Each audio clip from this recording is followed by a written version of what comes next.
हमें यह समझना चाहिए, इंजीनियरिंग का मतलब है असल में चीजों को उस तरह से कर पाना जैसा हम चाहते हैं। यही इंजीनियरिंग है ना? इस बिल्डिंग को इंजीनियरिंग करने का क्या मतलब है? हम इसे जैसा चाहते हैं ये वैसी ही हो। हम एक पेड़ के नीचे बैठ सकते थे, लेकिन हमने इस बिल्डिंग को बनाया क्योंकि हम किसी ऐसी चीज के नीचे बैठना चाहते हैं जो वैसी डिजाइन की गई हो जैसा हम चाहते हैं, जैसी हमारे लिए उपयुक्त हो। हमने इस जगह को वातानुकूलित किया क्योंकि हम तापमान को एक खास तरह से चाहते हैं। हमने ये सब किया, लेकिन क्या यह महत्वपूर्ण नहीं है कि आप इसे उस तरह से इंजीनियर करें जैसा आप चाहते हैं? हेलो, बाहर एसी लगा है, अंदर सब उबल रहा है, तो क्या मतलब हुआ?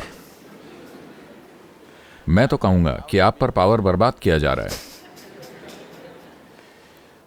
पिछले 100-150 सालों में विज्ञान और तकनीक के आने से हमारे पास उससे ज्यादा सुख सुविधाएं हैं जितने की कोई पीढ़ी शायद कभी कल्पना भी नहीं कर सकती थी, है ना? हाँ या ना? आपके पास उससे ज्यादा सुख सुविधाएं हैं जो पहले की पीढ़ियों के लिए कल्पना से परे था। हम शारीरिक और भौतिक रूप से अब तक की सबसे आरामदायक जनरेशन हैं। लेकिन क्या आप कह सकते हैं कि आप सबसे शांत जनरेशन हैं?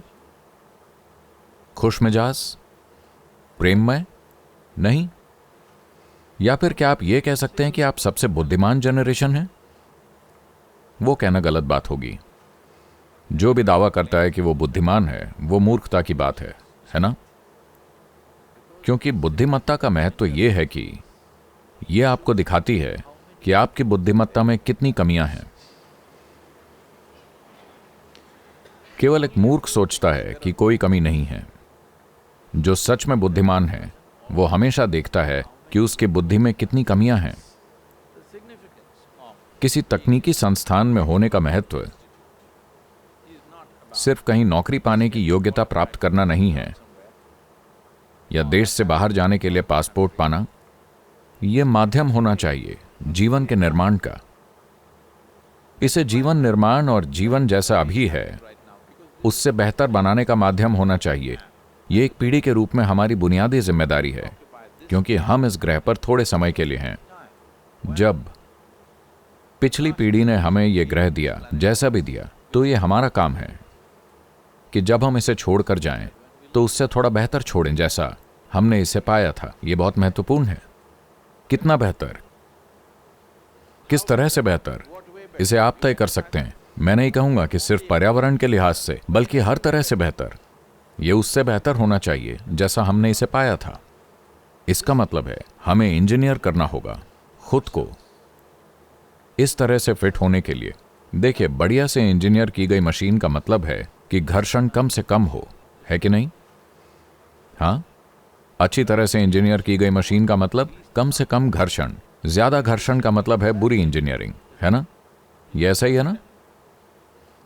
तो योग का मूल सिद्धांत यह है, योग का मूल सिद्धांत भौतिक अस्तित्व की ज्यामिति में है।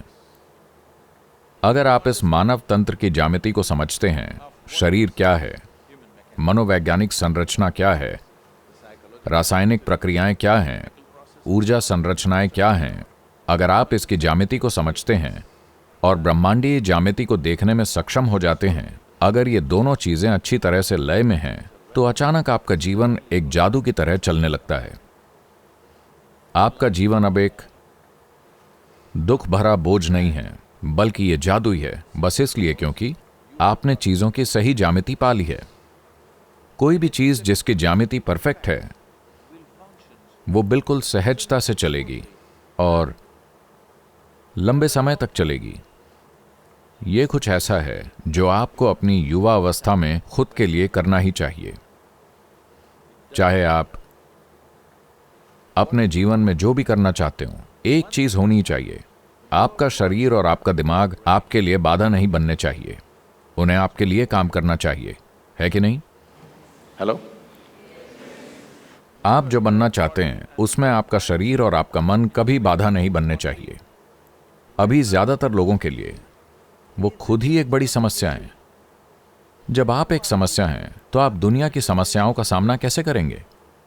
अगर आप वाकई दुनिया की समस्याओं को हल करना चाहते हैं तो ये कभी समस्या नहीं होना चाहिए, है ना? मैं एक मुद्दा नहीं हूं, मैं कभी समस्या नहीं हूं। अगर समस्याएं हैं तो मैं उनसे निपटूंगा, लेकिन मैं कभी समस्या नहीं हूं। आपको ऐसा होना ही चाहिए, है ना? Please make yourself like this, that you are never the problem, you're always a part of the solution, never a part of the problem. Right now, कृपया अपने आप को इस तरह बनाएं कि आप कभी समस्या नहीं हैं, आप हमेशा समाधान का हिस्सा हैं, कभी समस्या का हिस्सा नहीं हैं। आजकल हमने देश में खास रवैया विकसित किया है। बहुत सारे लोग हर समाधान के लिए वो एक समस्या खड़ी कर लेते हैं। हर समाधान के लिए उन्होंने एक समस्या खोज ली है। तो ऐसे लोग हैं जो समस्याओं के लिए काम कर रहे हैं और ऐसे लोग हैं जो समाधान के लिए काम कर रहे हैं। युवाओं को आगे आना चाहिए और एक समाधान बनना चाहिए आने वाली पीढ़ियों के लिए और अपने खुद के जीवन के खिलने के लिए, क्योंकि किसी के जीवन में सबसे बड़ी तृप्ति ये है कि आप इस तरह जिए कि आप कुछ ऐसा कर पाए जो आपसे बहुत बड़ा है। ऐसा होना ही चाहिए। कुछ करने में ये सबसे बड़ी तृप्ति है कि आप कुछ ऐसा करने में सक्षम हैं जो आपसे बड़ा है। केवल तभी आप अपने काम में तृप्त होंगे। काम एक चीज है, लेकिन सबसे महत्वपूर्ण बात यह है कि आप कैसे हैं। लोग मेरे पास आते हैं, अभी आप सब कह रहे हैं कि आपकी IIT समस्या है, इसलिए मैं आपको IYC में आमंत्रित कर रहा हूं, ईशा योगा सेंटर में। बहुत से लोग मेरे पास आते हैं और कहते हैं, सदगुरु, ये वो लोग हैं जो पास आउट हैं, ठीक है? सदगुरु, मेरी सास, she's another, you know? वो कहीं और से है। मैं नहीं जानती कि इस इंसान के साथ कैसे रहना है। और मेरे पति, आखिरकार उनका ही बेटा।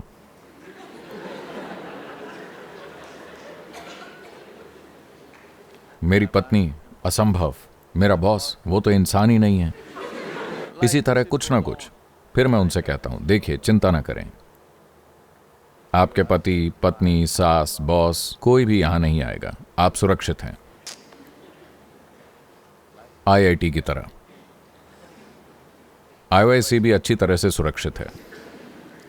कोई भी यहां नहीं आएगा, आप बस आएं और रहें। मैं आपको रहने के लिए एक अच्छी जगह दूंगा, खाना अच्छा है। आपको कुछ करना नहीं है, बस आनंदित रहना है, बस इतना ही। इनमें से कोई भी परेशान करने वाला नहीं है, बस आनंदित रहिए। 24 घंटे आप उन्हें एक कमरे में छोड़ दीजिए। आप देखेंगे कि कितने तरीकों से वो खुद को उलझाएंगे।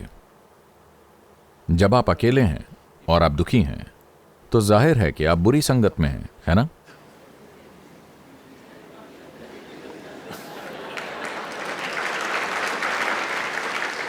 तो सभी युवा लोगों को अपने लिए ये करना चाहिए। कम से कम 3 दिन, 1 सप्ताह के लिए मैं आपको वो माहौल दूंगा, या फिर आप हिमालय जा सकते हैं, लेकिन वहां खाना और दूसरी चीजें नहीं हैं। आपको वो सब खोजना होगा। मैं आपको खाना और सब कुछ दूंगा। आइए, कुछ समय बिताइए, किसी उद्देश्य से नहीं, बस ऐसे ही।